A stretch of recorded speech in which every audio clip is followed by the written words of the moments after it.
ஜெயகிரி அன்பர்கள் அனைவருக்கும் அன்பான வணக்கத்தை தெரிவித்துக் கொள்கிறோம். இயற்கையுடன் ஒன்றி இருக்கக்கூடிய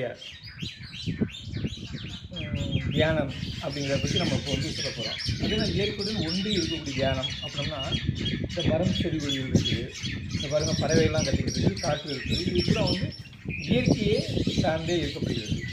அப்போ நம்ம ஒரு மரங்கிட்ட நம்ம பேசுகிறோம்னா அதற்கும் ஒரு சில பயிற்சிகள் தேவைப்படுது பார்த்திங்கன்னா நமக்கு.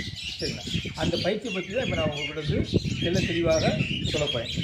முதல்ல ஒரு மரத்தை உங்களுக்கு பிடித்தமான ஒரு மரம் இல்லாட்டி உங்களுக்கு ஏற்ற நட்சத்திரத்துக்கு உண்டான ஒரு மரத்திட்ட நீங்கள் எதிர்த்தாப்புல உட்காந்துட்டு சுவாசத்தை கவனிக்கிறோம். அதாவது இந்த பூமி மேலே இருக்கக்கூடிய காற்றானது நம்ம மூக்கு துவாரத்துக்குள்ளே போயிட்டு வெளில வருது பார்த்திங்களா, அந்த காற்றே நீங்கள் கவனிக்கணும்.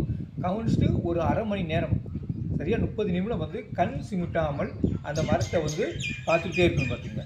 இந்த பயிற்சி நீங்கள் தினசரி செய்துகிட்டே வரப்படும் பொழுது இந்த மரமும் நீங்களும் இணைந்து விடுவீர்கள் பார்த்துக்கங்க மனதளவில்.